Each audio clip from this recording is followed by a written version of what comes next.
Stock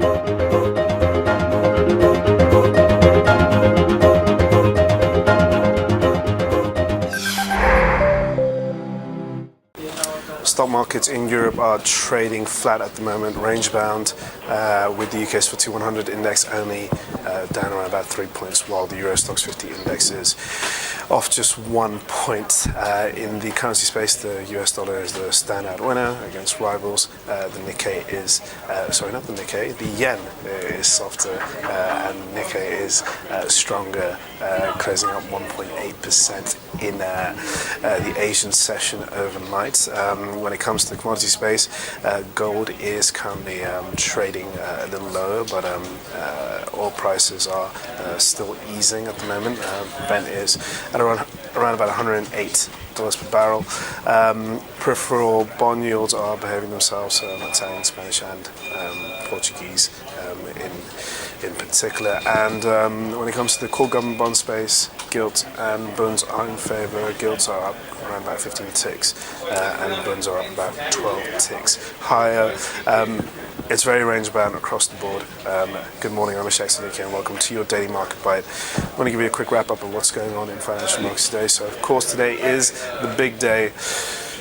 Fed tapering, or potential Fed tapering, with the FOMC meeting later this evening after the European closing bell. That's what we're gearing up for. That's what the market is looking out for.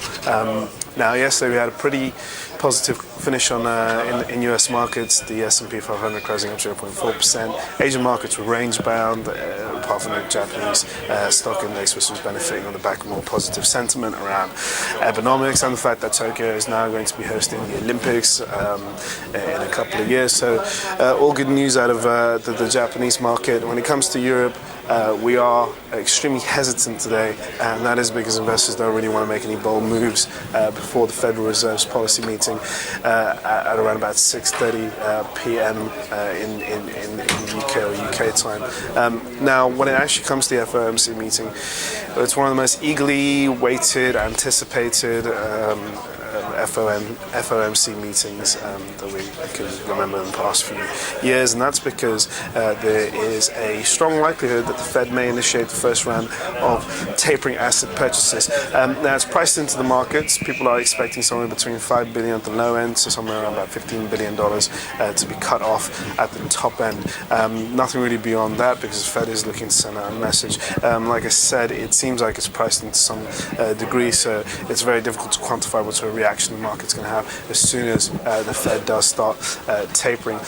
Again, there's also a possibility the Fed may hold off. We are seeing, although we are seeing good indicators from the US economy, where we've got manufacturing, industrial, consumer confidence, business confidence, housing, all of those picking up.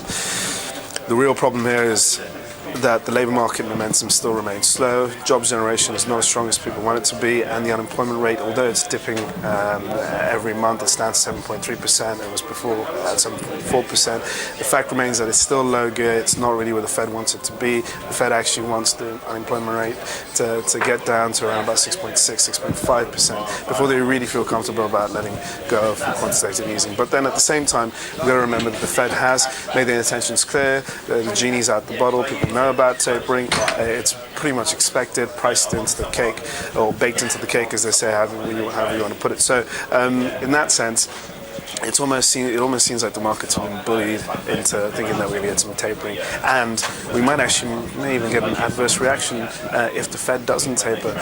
So really, it's just kind of staying tight, sitting tight before the Fed makes the announcement. So really, we're just going to probably see most of the action coming in tomorrow once we have a better idea of that. Today's just going to be a very hesitant day across the board. We got the Bank of England minutes from the last meeting in which we didn't see an accompanying statement, and the Bank of England maintained their monetary policies with interest rates at record lows, and QE still standing at £375 billion. We may get some more insight as to who and how the MPC voted this time, if there were any dissenters, more on the MPC, more members of the MPC who wanted to, who were looking for more QE. We got to remember the UK 10-year gilt yields have spiked to levels that we haven't seen since 2011, recently touching the 3% 2% mark, and that is a threat to the UK economic recovery. So that's one of the key indicators that we're looking out for, and also we have US housing data to watch out for before Ben Bernanke takes the mic and gives us some sort of idea as to what he's going to do, taper or not taper. Anyway, that is all for your daily market buy. I'm done. I'll speak to you guys tomorrow. We'll talk about tapering if it happens. If not, then we'll talk about how the Fed hasn't done anything yet again. Cheers.